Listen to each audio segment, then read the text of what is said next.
하는 거가 핵심. 성범죄 사건은 검찰 단계에서 무혐의가 나왔는데 유죄가 나와. 피의자도 그런 사실을 잘 몰랐는데 고소 내용이 너무 구체적이었어요. 무죄가 된 사건은 과자가 됐습니다.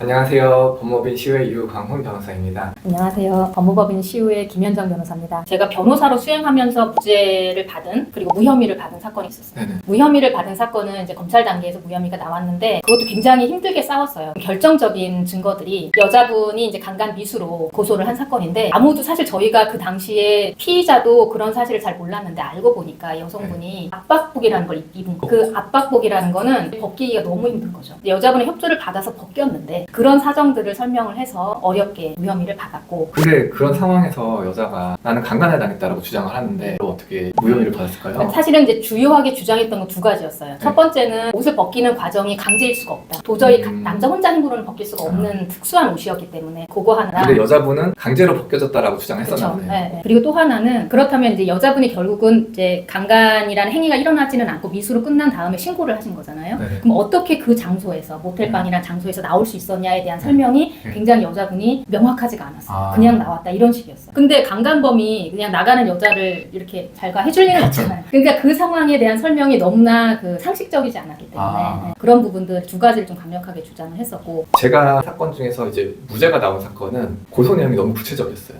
현장에 가보니까 그 고소장의 진술대로 동선이나 행동이 이루어질 수가 없는 거예요. 그 사건은 그렇게 해서 이제 무죄가 된 사건이고, 유죄가 된 사건은 좀 덜 구체적인데 앞뒤 CCTV는 다 있어요. 남자 여자가 같이 술 먹고 같이 편의점까지 들렀다가 같이 또 모텔에 가고, 여자가 모텔 버튼을 누르고 그리고 엘리베이터 타고 올라가서 여자가 먼저 걸어가서 모텔 카운터에 가고, 여자가 자기 신분증 꺼내주고 키를 갖고 계단을 올라가서 여자가 먼저 모텔 문을 열고 들어가고, 같이 성관계를 하고 나서 여자가 한 30분 동안 핸드폰 하다가 나와서 신고한 사건이에요. 앞하고 뒤만 있잖아요. 네. 그게 항상 성범죄는 범죄 현장을. 그쵸. 현장이 없는, 모텔 아니니까 있을 수가 없잖아요. 근데 이 사람은 또 녹음을 안 했단 말이에요, 남자가. 자기는 이제 같이 한 거다. 같이 하고 잤다. 성범죄 강간을 한 사람이 그렇게 편안하게 잠들 수 있을까? 이제 피해자 주장 강제로 벗겼던데 옷에 단 하나의 훼손도 없다는 게 다 밝혀졌어요. 옷에 훼손도 없고 몸에 상처도 없고 유죄가 나온 거예요. 뭐 앞뒤 뭐 사정들이 다 있지만 이 중간의 과정, 모텔 방 안에 있던 과정에서는 강간일 수 있다라는 게 현재 그 사법의 태도니까. 그리고 재판까지 넘어와서 무죄가 된 사건은 아주 부정할 수 없는 증거가 있는 경우였는데 당시 상황을 녹화한 촬영분이 있었어요. 특수한 상황이어서 당시 상황이 이제 녹화된 촬영분이 있었기 때문에 이제 이거는 도저히 이제 강압에 폭력과 협박에 의한 행위가 아니다라고 인정을 해서 무죄가 나왔습니다.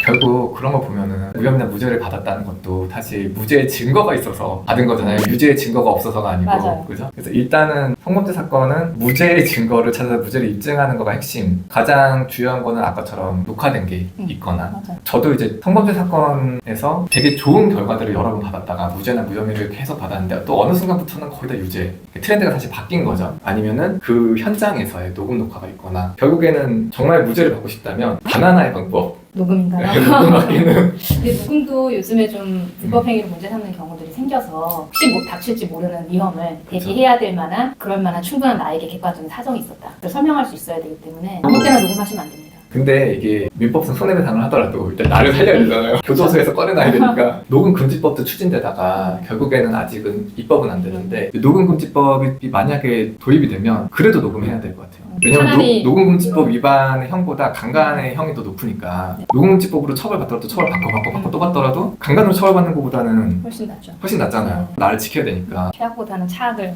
네, 최악보단 차악을. 성범죄 무죄가 나온 사건들은 사실 변호사들이 정말 온갖 노력을 한 사건이에요. 맞아요. 변호사들도 정말 갖은 노력을 겨우겨우 해야 겨우겨우 무죄가 나온 사건이기 때문에 이거는 본인이 스스로를 지켜야 되는 건. 무죄를 증명하기 위해서 증거가 중요하다는 얘기가 계속 반복되었거든요. 그런 증거 중에 가장 대표적인 것이 CCTV도 있을 것이고 그런 여러 증거가 있을 텐데 그런 증거를 확보하는 방법에 대해서 좀 팁을 주신다면? 일단은 녹음만큼 좋은 게 없고요. 녹음을 켜시거나 아니면 녹음기를 따로 가져가시거나 하는 게 일단 최고고, 두 번째가 사건 후의 대화예요. 이 사람이 고소할 때 마음먹을 때까지 시간차가 있는 경우들이 있단 말이에요. 그때 통화를 하거나 아니면은 카톡을 해서 좀 괜찮은 답을 얻어내면 서로 연인 관계가 유지되고 있고 그날 별일이 없었다. 녹음이 최고인데 녹음이 안 되면은 그 사후의 정황이 되게 중요하거든요. 이 사전 정황은 아무 상관없고 사건 그다음 사후에 이제 카톡이나 통화를 통해서 이 두 사람 간의 연인 관계였고 그 당시에 전날 밤의 관계가 서로 좋았다. 뭐 나도 나 좋았어, 너 좋았니? 뭐 이런 식으로 해서 유도를 해서라도 그런 게 남아있으면 만약에 강간당한 피해자고 오빠 나도 좋았어라고 하진 않을 거니까. 마지막 하이라이트 CCTV는 이게 문제가 뭐냐면 내가 고소를 당하는 순간이 늦으면 CCTV를 찾을 생각을 못해요. 그래서 이게 한 달 있다고 고소하는 경우도 CCTV 못 찾으라고. 근데 CCTV 보건 기간이 보통 7일, 15일, 30일 이렇게 되거든요. 내가 고소당한 걸 아는 순간 며칠이 됐는지 찾아야 돼요. 변호사를 빨리 상담을 하고 변호사를 통해서 CCTV를